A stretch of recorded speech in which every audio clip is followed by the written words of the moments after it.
Alright, so I finally got Nokko, and I got around to playing around with this kit, and I find it quite underwhelming. Like, that was the first impression that I got. Like, I don't really see myself playing this frame, like, ever.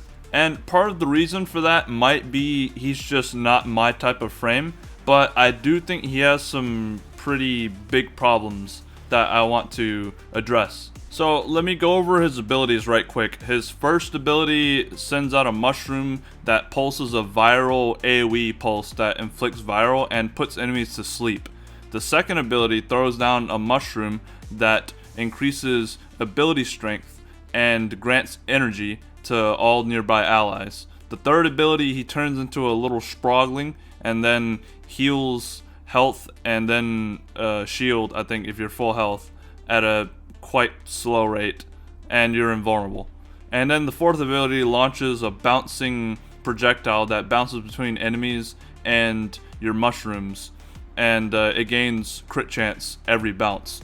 Oh, and his passive is when you die and you have at least one mushroom active, you revert to sprogling form, and you have to go touch the mushroom to revive yourself. So let's start with the passive. I've said this in the ranking all passives video, and I'll say it again.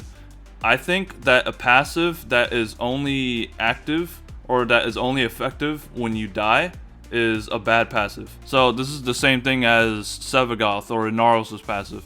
They practically don't have a passive if you don't ever die, which if you have a good build and you're actually paying attention to the game, you should never die. But the passive isn't completely useless if you're actually dying, so I'll give him that. Alright, so let's move on to the first ability. It is a CC slash viral priming ability. The problem I have with it is it has an insanely low base radius of 5 meters. I have 235% range built on Nokko, and I still don't think that's enough to make this ability a good ability. On top of that, it's a viral ability, which means it's overlapping with all of the other sources of viral that people will have built on their weapon or have built on their pet. And you could say, oh, just take them off of your weapon or take them off of your pet. Yeah, you can do that if you remember. Or you can do that, but then you're going to have to throw the mushroom at every single pack of enemy because it doesn't have a lot of range, and that's super annoying. So I just think the viral part of this ability is just useless. The sleep part, I mean, it's CC, but like, again, it has a 5 meter base range, so like you're not CCing that many enemies with it. I think the systemic problem that there is with this ability is the insanely low base range. I would love to see it upped by a bit at the very least, but I don't think they're gonna change the frame at all. Alright, moving on to the second ability. I actually don't really have that many problems with this ability. It's a pretty okay ability. So you throw down this mushroom and it has a 15 meter base radius, so an actual good range to be an effective ability. I don't know why the first ability isn't also 15 meters, but we'll move on. So it restores 15 energy and grants 30% strength for 5 seconds, and it pulses every 3 seconds. So the numbers on it are actually kind of good. The energy restore is kind of meh, but the strength is pretty good. So the strength bonus scales with strength. So like if you have 200% strength, you'll give 60% strength to, you know, all teammates. So that's kind of good. That's, I think, comparable to Jade, but yeah, that's kind of all the ability does. I guess the main bad thing about the ability is the energy restore is kind of lackluster. I don't really notice it at all. So yeah, it's mainly probably because I run Equilibrium, so that kind of just like counters out everything this ability could give me energy wise. But I don't know, it's not a terrible ability. Alright, now moving on to the third ability, and I think this is probably one of the worst abilities that they have made for any frame ever. That might be exaggerating, but it's not a good ability. So you'll revert into the little tiny mushroom guy, the Spratling, and you will be invulnerable. And you'll have like this like triple jump and like this dash that you can get like fast movement on. But you can't shoot weapons or cast abilities while in this form. The only thing you can do is move around and grab these little orbs that restore your health. And you also constantly restore 10 health per second while in this mode. Let me explain to you why this ability is useless. Because normally you play a frame as a shield gate frame or a health tank frame. You can try to health tank on Nokko, but he does not have the stats or the abilities to support health tanking as good as any health tank frame. So you kind of are forced into shield gating. So the health regen component of this ability is basically useless because of that. But that's not the only thing that it does. It does restore shields at the same rate when you're at full health instead of health.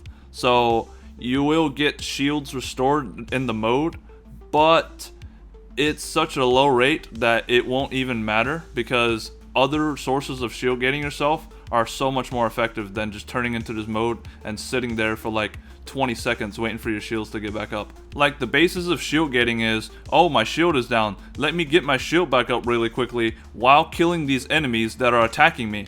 And you can see how that's literally not possible while you're in your 3. So because of that, I think Nokko's 3 is basically a free subsume slot. You can subsume any ability you want, like offense. You can subsume a defensive ability like, I don't know, Pillage or Condemn or Omamori. Those are 10 times better at shield gating yourself than this ability is. Alright, and moving on to the ult. The ult will launch a mushroom that will bounce up to 10 times between enemies and your existing mushrooms, dealing 2500 base toxin damage in a 3-meter base explosion radius. And every single time it bounces, it increases its crit chance by 25%. Now, this ability is pretty cool on paper, but the problem I have with it is it takes way too long to ramp up. The first couple bounces will do practically nothing to steel path enemies, but the last couple of bounces will go up into like the millions of damage numbers. That's cool and all, but I can just like press 1 as Atlas and kill everyone instantly. Why would I want to wait like 10 bounces to kill a pack of enemies? You see what I'm saying? I think that strength should scale the speed that it bounces so it ramps up faster. So I don't have to sit there waiting for it to kill enemies, because that's just not a fun thing to do for me. And that's kind of the whole purpose of the ability. Like, it does buff your mushrooms when it hits them, but that's kind of a secondary effect. The main point of this ability is to deal damage, and it just takes too long to deal damage. Like, it's the same problem I have with Ashe, and the retouch did nothing to help it. Like, you go into Bladestorm, and you can kill enemies with like 50 billion damage, but it doesn't matter when it takes 20 years for them to go through the animation of dying. Why would I do that when I could just play any frame that can instantly kill a pack of enemies? I don't know, is this just like a difference of gameplay styles? It might be. And if that's the case, I mean, I already recognize that Nokko is probably not my type of frame, so there's not really much more I can say about that. And I don't want to be like negative just for the sake of being negative. I'm being negative because I want to like the frame, but there's just not much the frame is doing to make me like it. Like, I don't want to be negative in any of the videos I make, but I will not shy away from giving criticism where it's due. But anyway, I think I've yapped enough. Let me know what you think about Nokko in the comments. If you agree he's underwhelming, or if you actually like him. If you actually figure out like some tech or like some strat to make him more fun to play, let me know. I'd love to try it out. But other than that, leave a like on the video if you enjoy. Subscribe if you like my content, and I will see you in the next one.